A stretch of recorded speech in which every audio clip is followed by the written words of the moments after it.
ये कान खोलकर सुन लो, अभी आरएसएस के संचालक जनाब डॉक्टर मोहन भागवत साहब ने कहा हम 15-20 सालों में भारत को अखंड भारत बनाएंगे। मोहन भागवत जी, आप अकेले नहीं, हम भी बनाएंगे। बोलिए पाकिस्तान को भारत में कब शामिल करना है? बोलिए बांग्लादेश, श्रीलंका, मालदीव, पहाड़ के ऊपर भूटान, ये लेफ्ट साइड में नेपाल, अफगानिस्तान को भारत में कब शामिल करना है? हम तो चाहते हैं कि लाहौर और कराची भारत का हिस्सा बन जाए ताकि कोलकाता से ऑटो लेकर रांची जा सके। कराची से परिष्कार और साफ लफ्जों में पूछना चाहता हूं, हिंदू राष्ट्र का मतलब क्या है? आपको बताना चाहिए। क्या हिंदू राष्ट्र वही है जो धर्म संसद में खड़ा होकर गेरुआ वस्त्र पहनकर आतंकवाद कहता है कि 15 से 20 लाख मुसलमानों को मार दो? क्या हिंदू राष्ट्र वही है कि लखनऊ का एक योगाधारी बाबा कहता है मुसलमानों के घरों में उनकी औरतों की इज्जत लूट दो? मैं उत्तर प्रदेश के सरकार का शुक्रिया अदा करता हूं कि योगी सरकार ने उस पाखंडी को गिरफ्तार किया। आपने बहुत अच्छा काम किया है, बहुत अच्छा काम किया है। लेकिन अगर आप राम राज बनाना चाहते हैं तो 15-20 साल क्यों? आइए हमारे साथ हाथ मिलाइए, 15-20 घंटे में भारत को राम राज बना देंगे। राम राज का मतलब क्या हुआ? जहां एक कुत्ता भी भूखा ना सोए, जहां किसी पर अत्याचार ना हो, जहां किसी पर जुल्म ना हो, जहां किसी की मॉब लिंचिंग ना हो। राम राज का मतलब क्या है? जहां मिलावट ना हो, जहां दवाओं के नाम पर नकली दवा ना दी जाए। राम राज क्या है? आप मुसलमानों को देखना चाहते हैं इस कोरोना वायरस में, इस कोरोना वायरस में जहां लाखों हिंदुओं के चिता को उसके बच्चे हाथ नहीं लगा रहे थे, मुसलमानों ने उसका क्रियाक्रम किया है। ये देश कल भी हमारा था, ये देश आज भी हमारा है। कुछ लोग मरने के बाद दरिया के पानी में बह जाते हैं, हम मरकर भी कब्र में लेटकर भारत की रक्षा करते हैं। तुम्हारे अंतिम संस्कार हम करें, तुम्हारे चिता को अग्नि हम दें और तुम हमारे घरों को बुलडोजर से तोड़ते हो। भारत संविधान से चलेगा, बुलडोजर से नहीं चलेगा। कि दिलों में अब कोर्ट की इज्जत नहीं है। अरे हमसे पूछो, बाबरी मस्जिद तुमने छीन लिया, हमने सीने पे पत्थर रखकर कोर्ट के फैसले का सम्मान किया है।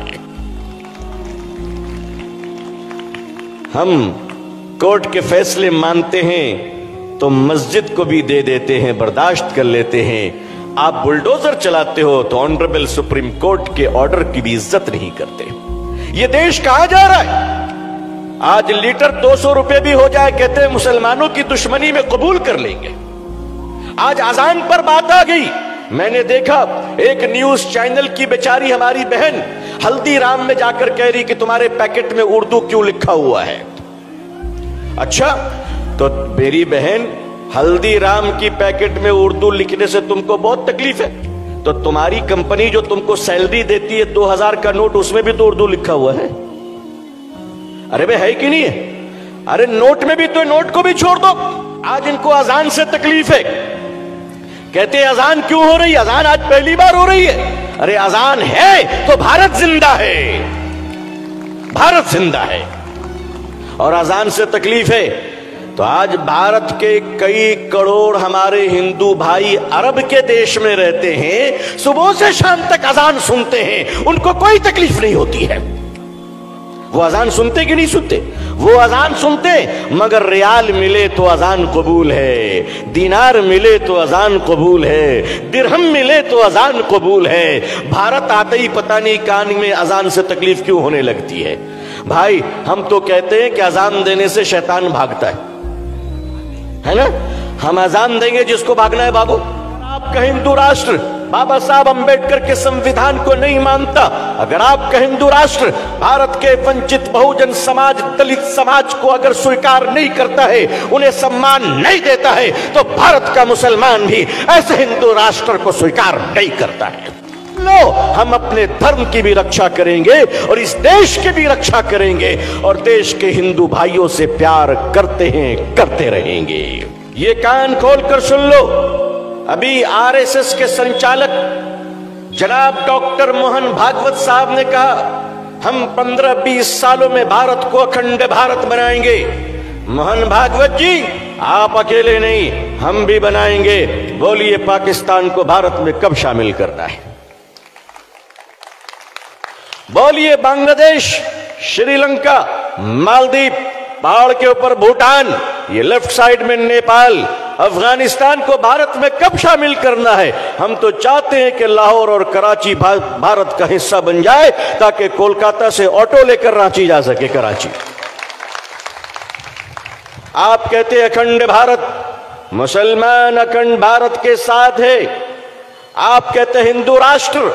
मैं आपसे परिष्कार और साफ लफ्जों में पूछना चाहता हूं, हिंदू राष्ट्र का मतलब क्या है, आपको बताना चाहिए। क्या हिंदू राष्ट्र वही है जो धर्म संसद में खड़ा होकर गेरुआ वस्त्र पहनकर आतंकवाद कहता है कि 15 से 20 लाख मुसलमानों को मार दो?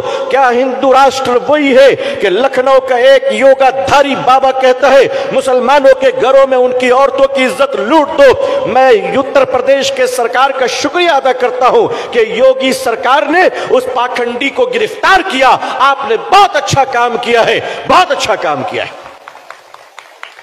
लेकिन मोहन भागवत जी, अगर आपका हिंदू राष्ट्र मनुस्मृति को बुलाता है, अगर आपका हिंदू राष्ट्र बाबा साहब अंबेडकर के संविधान को नहीं मानता, अगर आपका हिंदू राष्ट्र भारत के वंचित बहुजन समाज, दलित समाज को अगर स्वीकार नहीं करता है, उन्हें सम्मान नहीं देता है, तो भारत का मुसलमान भी ऐसे हिंदू राष्ट्र को स्वीकार नहीं करता है।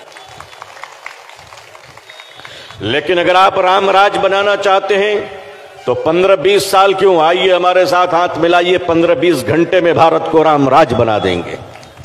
राम राज का मतलब क्या हुआ? जहां एक कुत्ता भी भूखा ना सोए, जहां किसी पर अत्याचार ना हो, जहां किसी पर जुल्म ना हो, जहां किसी की मॉब लिंचिंग ना हो। राम राज का मतलब क्या है? जहां मिलावट ना हो, जहां दवाओं के नाम पर नकली दवा ना दी जाए। राम राज क्या है? आप मुसलमानों को देखना चाहते हैं इस कोरोना वायरस में, इस कोरोना वायरस में जहां लाखों हिंदुओं के चिता को उसके बच्चे हाथ नहीं लगा रहे थे, मुसलमानों ने उसका क्रियाक्रम किया है। तुम्हारा अंतिम संस्कार हम करें, तुम्हारे अंतिम संस्कार हम करें, तुम्हारे चिता को अग्नि हम दें, और तुम हमारे घरों को बुलडोजर से तोड़ते हो। मध्य प्रदेश के गवर्नमेंट, ऑनरेबल चीफ मिनिस्टर साहब जनाब शिवराज सिंह चौहान साहब, जनाब शिवराज चौहान साहब, और आपके माननीय गृह मंत्री होम मिनिस्टर साहब, जरा ये तो बताइए कि आपने उनके घरों को भी तोड़ दिया जो आदमी बेचारा जेल में बंद है, और आप कहते हैं कि पथराव वो कर रहा था। तो या तो आप झूठ बोल रहे हैं या फिर जेल का जेलर झूठ बोल रहा है। क्या अत्याचार है? भारत संविधान से चलेगा, बुलडोजर से नहीं चलेगा। अभी कल रमजान का महीना, दिल्ली के अंदर जहांगीरपुरी में ऑनरेबल सुप्रीम कोर्ट ने कहा बुलडोजर नहीं चला जाएगा, फिर भी चलाया जा रहा है। मतलब इस देश में अब कोर्ट का सम्मान भारत सरकार भी नहीं कर रही है। आपके दिलों में अब कोर्ट की इज्जत नहीं है। अरे हमसे पूछो, बाबरी मस्जिद तुमने छीन लिया, हमने सीने पे पत्थर रखकर कोर्ट के फैसले का सम्मान किया है। हम कोर्ट के फैसले मानते हैं तो मस्जिद को भी दे देते हैं, बर्दाश्त कर लेते हैं। आप बुलडोजर चलाते हो तो ऑनरेबल सुप्रीम कोर्ट के ऑर्डर की भी इज्जत नहीं करते। यह देश कहां जा रहा है? आज लीटर 200 रुपए भी हो जाए, कहते हैं मुसलमानों की दुश्मनी में कबूल कर लेंगे। आज अजान पर बात आ गई। मैंने देखा एक न्यूज चैनल की बेचारी हमारी बहन हल्दीराम में जाकर कह रही कि तुम्हारे पैकेट में उर्दू क्यों लिखा हुआ है। अच्छा, तो मेरी बहन, हल्दीराम की पैकेट में उर्दू लिखने से तुमको बहुत तकलीफ है, तो तुम्हारी कंपनी जो तुमको सैलरी देती है 2000 का नोट, उसमें भी तो उर्दू लिखा हुआ है। अरे भाई, है कि नहीं है?